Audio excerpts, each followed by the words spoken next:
Olá pessoal, começando então o nosso sétimo vídeo da terceira semana de aula sobre determinantes. E nesse vídeo eu vou falar para vocês sobre a regra de Chió. Essa regra eu não coloquei no nosso material didático lá na apostila que vocês receberam, mas ela é uma regra interessante também. E na matemática, quanto mais coisas a gente sabe, mais métodos de resolver problemas, melhor, né? Então eu vou falar um pouquinho dessa regra e ela usa muitos conceitos que são interessantes também e que podem facilitar na hora que você resolver algum exercício, tá bom? Então, olha só, a regra de Chió, eu escrevi aqui no quadro tudo direitinho, justamente porque eu não coloquei na apostila, então você pode colocar no seu caderno aí, quem imprimiu a apostila, escrever lá na apostila, tá bom? Então, a primeira coisa da regra de Chió é o seguinte, a regra de Chió ela só pode ser utilizada nas matrizes em que a entrada A1, ou seja, a entrada que está na primeira linha, na primeira coluna, é 1. Tá? Caso isso não ocorra, tem como a gente resolver também usando a regra de Chió, mas aí eu tenho que fazer uma modificação. Eu vou dar um exemplo disso ainda nessa aula, tá? Tem como resolver sim, só que a gente tem que mexer no determinante da matriz e depois utilizar a regra de Chió. Para utilizar a regra de Chió diretamente, de cara, então tem que ser o A1 igual a 1. Legal? Bom, depois que a gente tiver isso, a gente vai tirar a primeira linha, a primeira coluna da nossa matriz original, certo? E o que acontece? Quando eu tirar a primeira linha, a primeira coluna, vão sobrar apenas as outras entradas da matriz. E para cada entrada dessa, eu vou subtrair o produto das entradas restantes que estavam na respectiva linha em coluna. Tá? Então, vamos fazer no papel, fica mais fácil de entender. Então, como é que eu vou calcular o determinante dessa matriz A, utilizando a regra de Chió? O determinante dessa matriz vai ser o seguinte. Primeira coisa, eu vou suprimir na minha matriz a primeira linha e a primeira coluna.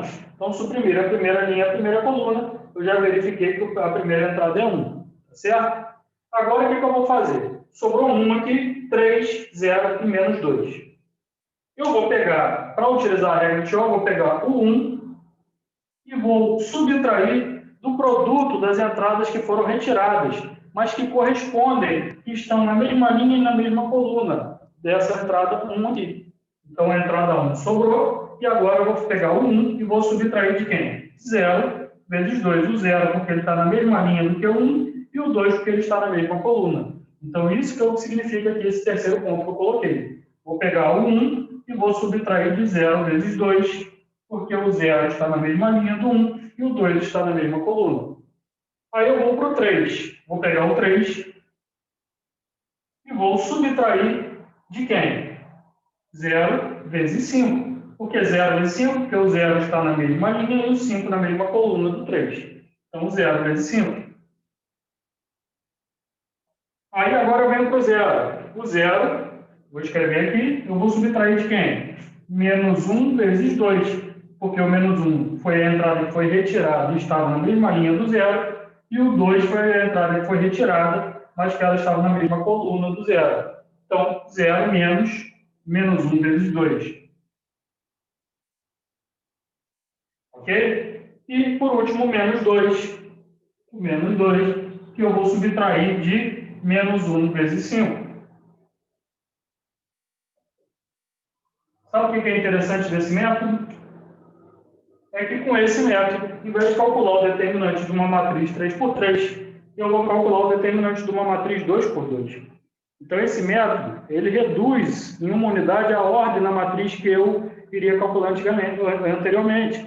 Então, se eu tivesse uma matriz 5 por 5 e utilizasse a regra de Chió, o que eu ia fazer? Eu ia obter uma matriz, o determinante de uma matriz 4 por 4, que equivale ao determinante da matriz 5 por 5. O determinante que eu vou calcular fazendo as continhas aqui vai ser o mesmo determinante da matriz A. Então, dando continuidade, o que eu vou fazer? Vamos fazer as continhas para ver como é que vai ficar aqui. 1 menos 0 vezes 2, 0 vezes 2 dá 0. 1 menos 0 dá 1. 3 menos 0 vezes 5, 0 vezes 5 dá 0. 3 menos 0 dá 3. 0 menos 1 vezes 2. Então, menos 1 vezes 2 dá menos 2. Menos 2 com menos aqui dá mais 2. E menos 2, menos com menos dá mais. 1 vezes 5 dá 5. Menos 2 mais 5 dá 3. Tá legal aqui? Então, o que eu fiz no meu procedimento?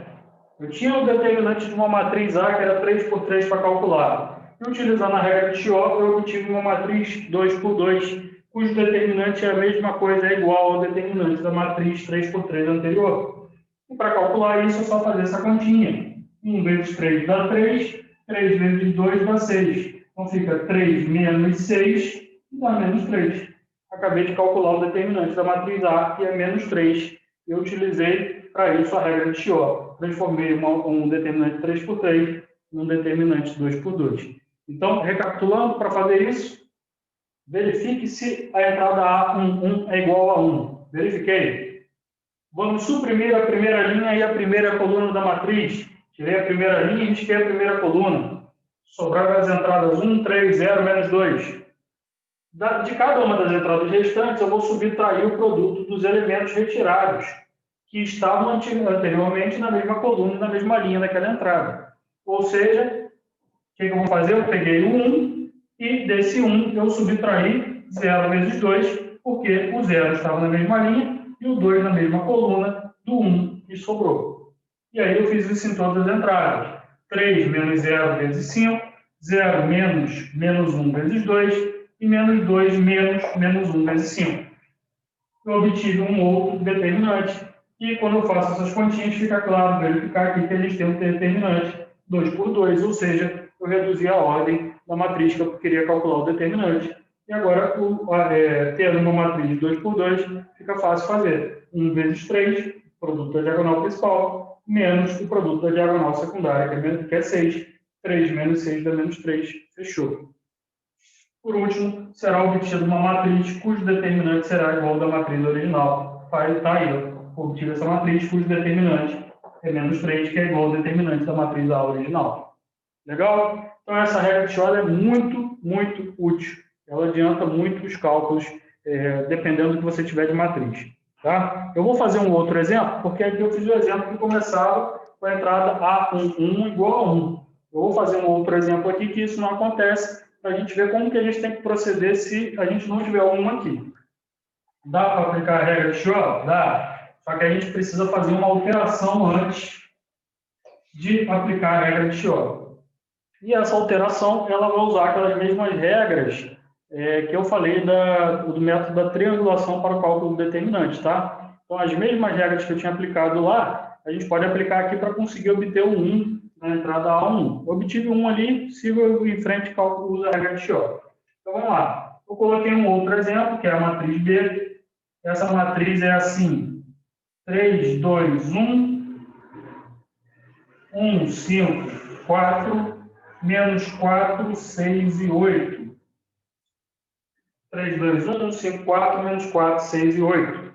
Então, vamos ver se eu consigo calcular o determinante aqui, utilizando a regra de Scholl. Primeira coisa, verificar se o A1 é igual a 1. E já vi que não é, igual a 3. Mas eu tenho 1 aqui embaixo. Se eu tenho 1 aqui embaixo, o que eu posso fazer? Permutar. Né? Duas linhas. Só que eu não posso esquecer, quando eu permuto, troco o sinal do meu determinante, o determinante fica multiplicado por menos 1. Outra coisa que eu poderia fazer para tirar o 3, para colocar um 1 aqui, né? Eu poderia colocar o fator 3 para fora do meu determinante e ver o que vai ficar naquela linha, o que vai sobrar naquela linha. Então, são essas duas opções que eu tenho. Bom, vamos lá. Vou calcular o determinante, então, da matriz B.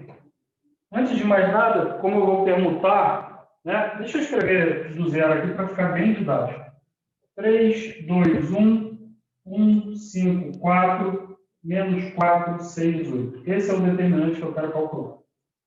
Eu decidi permutar duas linhas dessa matriz, porque aí tem um aqui e ele vai subir. Então, eu vou permutar linha 1 com linha 3.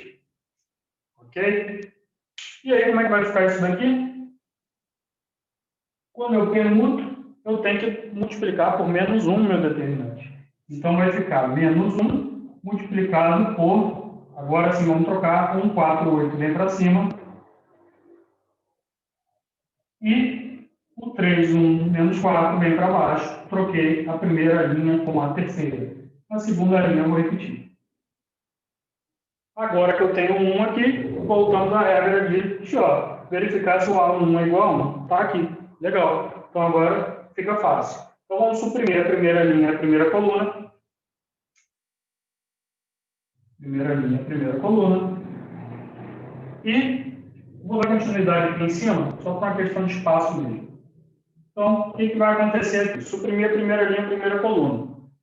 Então, vou pegar o menos 1. Deixa eu repetir o menos 1, que eu não posso esquecer dele. E vou colocar aqui os traços do meu determinante. O que eu tenho que fazer com cada entrada que sobrou? Depois que eu suprimir a primeira linha, a primeira coluna, a entrada 5, o que eu vou ter que fazer? 5 menos 2 vezes 4. Então, 5 menos 2 vezes 4. Porque 5 menos 2 vezes 4 é a entrada 5, menos o produto dos elementos que foram retirados, que estavam na mesma linha, mesma coluna do que aquela entrada. Então, os elementos que a gente tinha eram 2 e 4, o 2 na mesma linha do que o 5 e o 4 na mesma coluna. Então, 5 menos 2 vezes 4. A outra entrada vai ser 6 menos 2 vezes 8. 1 menos 3 vezes 4.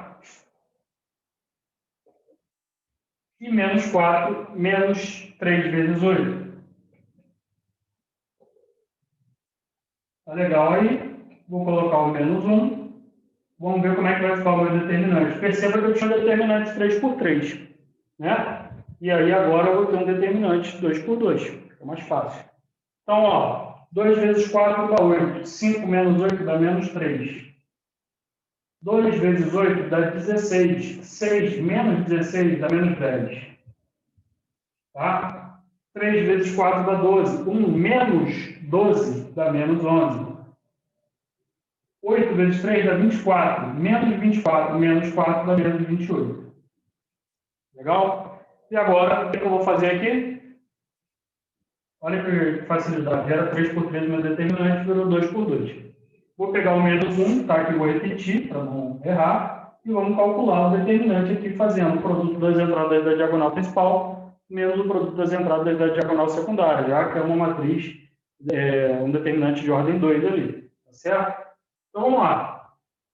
Só para a gente ver aqui, ó. 28 vezes 3, 8 vezes 3 dá 24, 2 vezes 3 dá 6, mais 2 dá 8, dá 84. Menos vezes menos dá mais. Certo? Então, isso daqui, eu vou colocar um post-it aqui só para ficar fácil de entender. Isso daqui vai dar mais de 84. E esse 84 eu vou ter que subtrair do quê? Pode até ser um parênteses mesmo, né? E esse 84 eu vou subtrair do resultado disso aqui. Menos 10 vezes menos 11 dá mais 110. Legal? Agora, o que eu vou fazer? Resolvo parênteses aqui, essa diferença, e o resultado eu multiplico pelo menos 1. Tá? Então, quanto é que vai dar esse valor aqui? 84 menos 110. Né? 84, ó, 110 menos 84, 26, né? Então, 1 fica 0, aqui fica 10, 10 menos 4 dá 6, 0 menos 8 não dá, cai emprestado, 10 menos 8, 2, 26. Então, deu menos 26, porque aqui o 110 é um número menor do que o 84, que é menos 110 mais 84. Então, fica menos 26. E agora, fazendo a minha continha, para fechar com chave de ouro, menos 1 vezes menos 26, menos vezes menos dá mais, então dá 26 positivo. E esse resultado é o resultado do determinante da minha matriz B. Ou seja, eu consegui usar a regra de Chió, apesar da minha matriz não começar com 1 aqui. E para utilizar a regra de Chió, eu precisei pegar o meu determinante original, fazer uma pequena operação aqui, que interfere no resultado. Quando eu troquei a linha 1 com a linha 3, eu tive que colocar o menos 1 aqui. E aí, quando tendo 1 aqui no meu pivô, e aí foi fácil utilizar a regra de Chió depois. Beleza? Então, esse método não está na apostila, mas eu acho muito conveniente, muito importante que vocês estudem e aprendam. Tá bom, galera? Então, assistam esse vídeo mais de uma vez, refaçam os exemplos e até a nossa próxima videoaula.